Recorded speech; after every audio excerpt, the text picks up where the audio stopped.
As people adjusted to working from home, they may have had to rearrange their living spaces for an environment that works for them. And the same applies to students and the new school year. As we do another round of distance learning, it is important to create a productive learning space at home for your child to study, do homework, and maybe attend class online. Here with more insight is parenting and education expert Dr. Karen Aronian. Karen, thanks for joining us.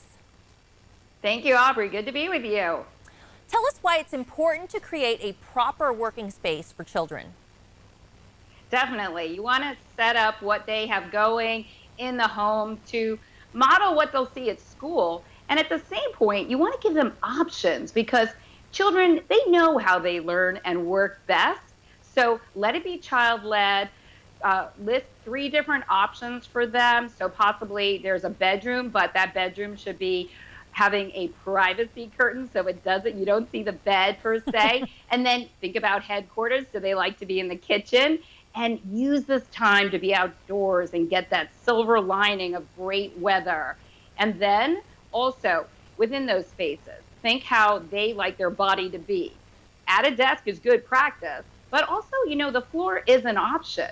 You can use a sort of tray desk, and you can also clear off a shelf, like you mentioned, or their desk, and have a space where they can stand. So you're mobilizing them and giving them ways to reset. Well, those are some great ideas. Let's talk a little bit more about that. How does the space really affect how they're going to learn? Sure, we all perform better in places that we feel good in. So sort of setting up locations, even with a little bit of feng shui, no back to the door, get them by light. Natural light is best. So if you're near a window, that's beautiful. Or if you can open a door and also the window. So think too about the air. If the air isn't ideal, get in some sort of purifier. A plant works too. And maybe an atomizer or something in that space that has a good scent. And of course, light. You want to think about light, and you can always do something kind of fun and offbeat by changing out a light bulb, going to, say, a light pink light bulb or a light blue, inexpensive and fun.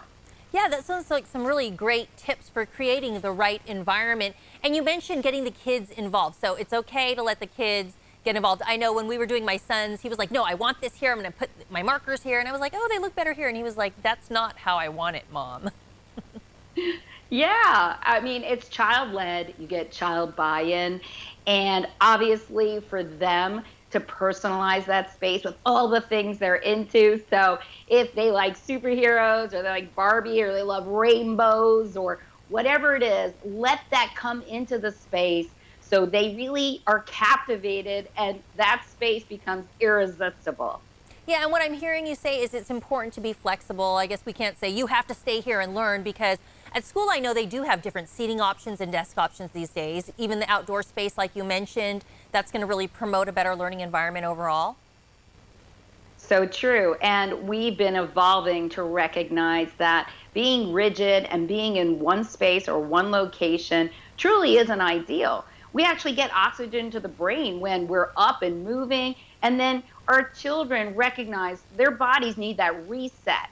It's been evidence-based research which has proven that we imprint new information better when we change our location.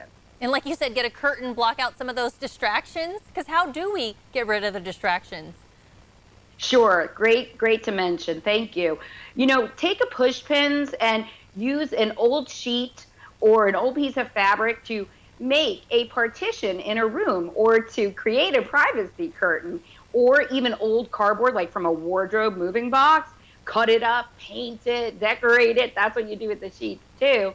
And that will create a nice little cubicle like we would go into in a work environment or even at school. Making a space within a space for shared spaces and for bedrooms is ideal. Okay. Oh, noise canceling headphones. Oh, yeah. Those are very good, too. You have some great tips, and we really appreciate you sharing them on the show this morning.